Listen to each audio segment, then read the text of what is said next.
अक्सर ये कहा जाता है ना कि विज्ञान का रिश्ता दिमाग से होता है और फीलिंग्स का रिश्ता दिल से होता है, और ये दोनों एक पटरी पर कभी नहीं बैठ सकते।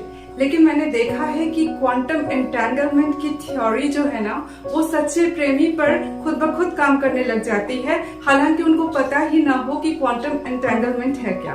खैर, आज हम जिस विषय पर बात करेंगे वो ये कि किसी रिश्ते को अगर आगे बढ़ाना है, अगर ये देखना है कि उस रिश्ते को आगे बढ़ाया जा भी सकता है या नहीं, तो किन किन फैक्टर्स पर हमें ध्यान देना चाहिए।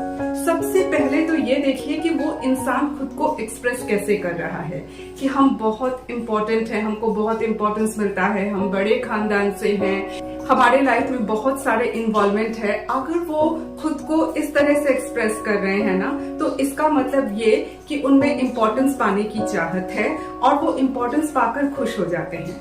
ये इंसान नहीं जानते कि इन्हें इनकी जिंदगी में क्या चाहिए, तो फिर ये इस रिश्ते से उन्हें क्या चाहिए, इस बात को कैसे समझ पाएंगे।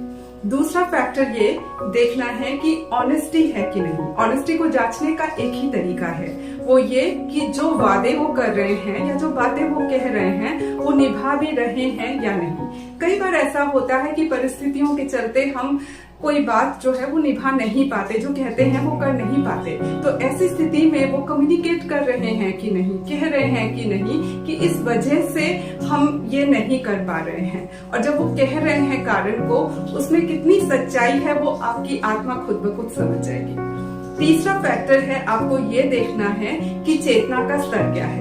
कोई सिर्फ अपने ही बारे में बोलता रहता है, कोई अपने परिवार के बारे में बोलता रहता है, हो सकता है कोई गांव मोहल्ले की बात करता हो, ये सब एक एक चेतना के स्तर है। हो सकता है कोई नेचर के बारे में बात करता है। आपको उनके चेतना के स्तर को तो समझना ही है, साथ में आपको ये भी देखना है कि अपनी बात कहते हुए वो आपको कितना समझने की कोशिश कर रहे हैं, आपकी चेतना को कितना समझने की कोशिश कर रहे हैं, आपको अपनी बातों में वो कितना शामिल कर रहे हैं। सबसे आइडियल सिचुएशन पता है क्या होती है, जब दोनों को ये पता हो कि हमारे जीवन का उद्देश्य क्या है। क्योंकि जीवन के उद्देश्य में ना सपने जड़े हुए होते हैं, और जब हम इस बात को लेकर डिस्कस करना शुरू करते हैं कि हमें जिंदगी से क्या चाहिए, आगे की राह क्या होनी चाहिए, तब ना इमोशनल बॉन्डिंग बहुत स्ट्रांग होने लगती है, एक दूसरे को समझना भी बहुत अच्छी तरीके से होने लगता है। लेकिन ये भी जिंदगी का एक बहुत बड़ा सच है कि कोई भी इंसान परफेक्ट नहीं होता, क्योंकि हालात के मार से ना हर चीज इंसान में ठीक से डेवलप नहीं हो पाती है।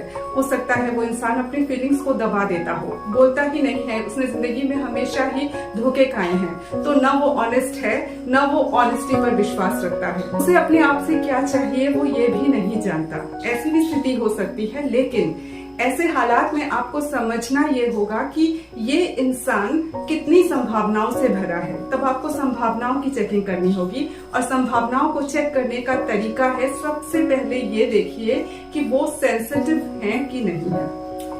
अगर उन्होंने आपको हर्ट किया है तो इस बात का एहसास उन्हें है कि नहीं है।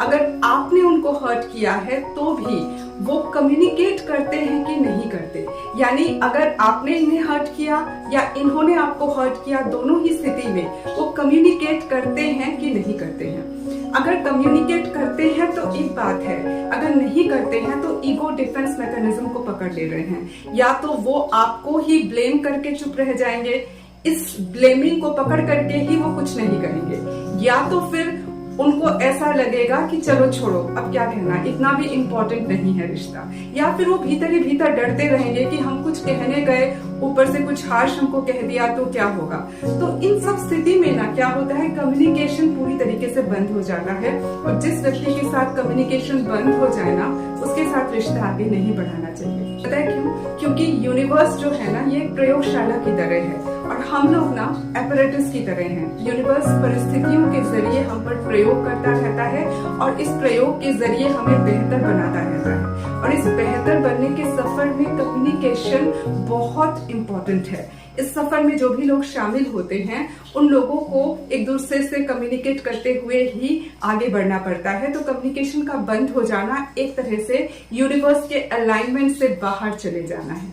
हमें खुद को भी इस तरह का इंसान बनने से बचना है और हमें खुद को भी इस तरह के किसी इंसान के साथ जुड़ने से भी बचाना है, क्योंकि अगर इस तरह के रिश्ते में जिंदगी पड़ जाती है तो जिंदगी में एक ठहराव आ जाता है। ये लव जो है ना, ये क्रिएटिव एनर्जी है।